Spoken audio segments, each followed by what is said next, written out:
Olá, alunos! Nesta videoaula, nós vamos tratar sobre o marco legal do cooperativismo. Mas antes disso, essa videoaula vai nos ajudar a compreender sobre a formação das leis, especialmente sobre a hierarquia das leis. Eu vou apresentar para vocês um desenho, uma pirâmide, onde um jurista austríaco classificou as normas, as leis, numa hierarquia, para quando houver um conflito de normas, nós possamos resolvê-las, resolver este conflito com base nessa hierarquia das normas. Então vamos lá, vamos conhecer a pirâmide de Kelsen. A pirâmide de Kelsen nos mostra a hierarquia das leis, de forma geral, no direito. Então, no topo da pirâmide está a Constituição, que é a carta magna dos países. Abaixo da Constituição, então, nós temos as normas infraconstitucionais, que, como o próprio nome já diz, estão abaixo da Constituição. E abaixo são essas normas, as leis, Aqui neste meio são as leis. E abaixo dessas leis nós temos as normas infralegais. Eu vou mostrar para vocês na sequência como que isso está dividido no Brasil. Então, no Brasil, nós temos aqui a nossa Constituição Federal, que é de 88, a nossa Constituição Cidadã ou a nossa Carta Magna, tem vários nomes aí que pode ser chamada a Constituição, mas é a nossa lei maior e a qual todas as outras leis devem ser constituídas de forma a respeitar os princípios da Constituição. Abaixo dessas leis, nós temos aqui as emendas constitucionais, que são aquelas alterações que a Constituição vem sofrendo ao longo dos anos para se adequar às mudanças na sociedade. Abaixo das emendas constitucionais, nós temos as leis ordinárias, leis complementares, leis delegadas, medidas provisórias. Isso é muito relevante porque nós vamos estudar na nossa disciplina tanto leis complementares quanto leis ordinárias. Abaixo disso, nós temos, então, decretos, que servem para regulamentar algumas dessas leis, e, por fim, resoluções, instruções normativas, portarias. Aqui nas resoluções, nós temos duas resoluções bem importantes, que é a 4434 e a 4454, que regula o cooperativismo de crédito no Brasil. Pois bem, o cooperativismo está previsto na nossa Constituição, não só o cooperativismo, como a cooperação. Então, no artigo 4º, nós podemos perceber, no inciso 9º, dispõe que a nossa República, a República do Brasil, rege-se pelas suas relações internacionais, por princípios dentre os quais há a cooperação entre os povos para o progresso da humanidade. Então, aqui nós percebemos o conceito de cooperação na Constituição. Mas, além disso, além da ideia de cooperação, a Constituição traz também a ideia do cooperativismo. A Constituição reconhece, então, no seu texto, a importância do cooperativismo para o desenvolvimento social e econômico e, então, traz no seu artigo 174, dizendo que a lei estimulará o cooperativismo. Está lá no parágrafo 2º do artigo 74. E é por isso que nós vamos compreender como funcionam as leis complementares e as leis ordinárias, porque a Constituição está dizendo aqui para nós que a lei apoiará e estimulará o cooperativismo.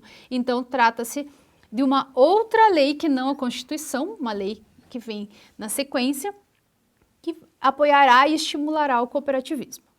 Ainda o artigo 192 da Constituição dispõe sobre o sistema financeiro nacional, dizendo que ele deve ser estruturado de forma a promover o desenvolvimento equilibrado do país e servir aos interesses da coletividade, em todas as partes que o compõem, abrangendo, prestem atenção, as cooperativas de crédito e será regulado por leis complementares. Nós temos aí, então, já essas disposições da Constituição que tratam especificamente do cooperativismo. Tem um artigo muito importante, um dos mais importantes da Constituição, que é o artigo 5º. E no artigo 5º há uma disposição muito relevante para o cooperativismo, lá no inciso 18, onde diz que a criação de associações pode ser feita na forma da lei e que as cooperativas independem de autorização, né? Tanto as associações quanto as cooperativas independem de autorização do Estado para funcionar. Então, elas têm essa liberdade de constituição. Ainda, nós vamos tratar sobre leis específicas, né? A nossa disciplina vem tratando sobre isso, sobre leis específicas de cada ramo. Como eu disse para vocês, a Constituição deu uma ordem, né? A nossa Constituição ela é programática, né? Então ela dá uma ordem dizendo que a lei regulará alguma situação. E aqui a lei vem regulamentar a situação, nesse caso, das cooperativas de trabalho, que eu dei o exemplo para vocês, e também das cooperativas de crédito, que é o nosso objeto de estudo no momento.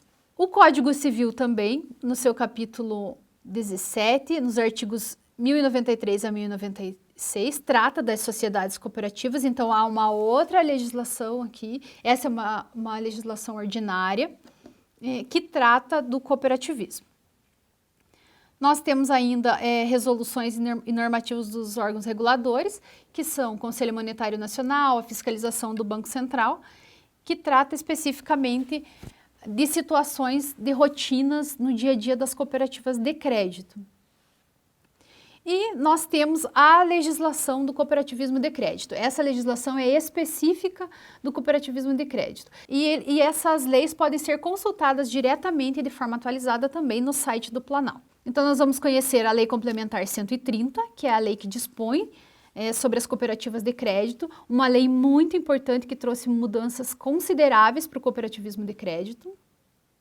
A Lei Complementar 105, que é de 2001 e que trata do sigilo das informações financeiras, que se aplicam também às cooperativas de crédito, porque estas são instituições financeiras. São instituições financeiras cooperativas, mas são instituições financeiras regulamentadas e alcançadas por essa lei que trata do sigilo das operações financeiras, que trata inclusive quando a quebra desse sigilo constitui crime. A Lei 4595, que é de 64, esta lei é que regula o Sistema Financeiro Nacional, dá os poderes para o Conselho Monetário Nacional. A Lei 5764, a nossa queridinha 5764, que é a Lei Geral do Cooperativismo, que regulamenta a atuação de todas as cooperativas, não só do ramo do crédito, mas de todas as cooperativas no Brasil. O Estatuto Social, né, a lei maior dentro da cooperativa é o Estatuto Social, que tem que estar se coadunando, né, tem que ter uma harmonia com todas as demais legislações que eu já disse, já informei aqui para vocês, com a Constituição, né?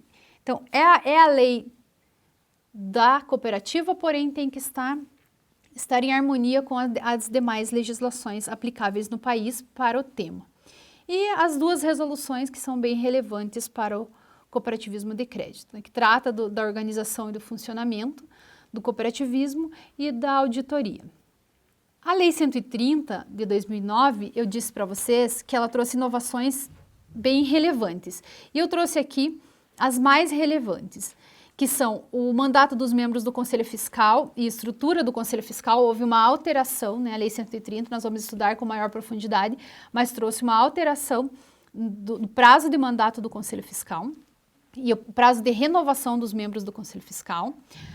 A possibilidade de prestação de serviços de natureza financeira e afins a associados e a não associados, vamos compreender isso também de forma detalhada. O tratamento igualitário na concessão de crédito para os membros estatutários, isto é bem relevante, foi colocado na lei, está previsto na Lei 130, para que não haja privilégios para membros estatutários, privilégio na concessão de créditos. A possibilidade do regime de cogestão, que é uma intervenção da central nas cooperativas singulares, para fim de gestão mesmo, né, de viabilizar economicamente a cooperativa. E a Assembleia Geral Ordinária, que na Lei 5764, que é a lei geral, que trata de todas as cooperativas, diz que a Assembleia deve ser realizada nos 3 primeiros meses. Está lá no artigo 44 da Lei 5764.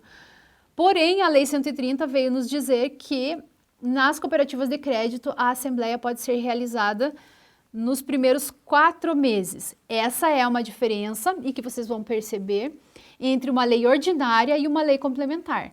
A Lei 5764 é a lei geral do cooperativismo e ela trata de forma geral para todas as cooperativas.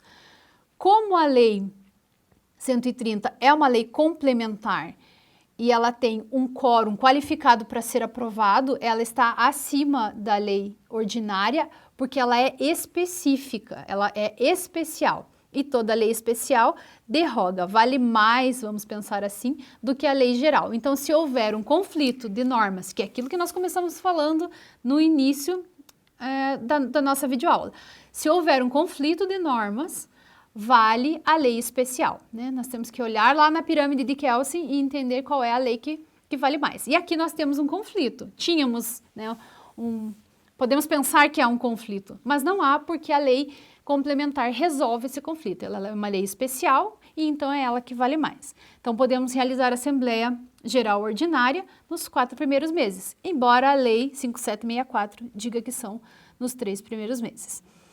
Esses são os pontos mais importantes dessa videoaula e eu gostaria de reforçar para vocês que acredito muito no cooperativismo como uma ferramenta transformadora e acredito sim que cooperar é preciso.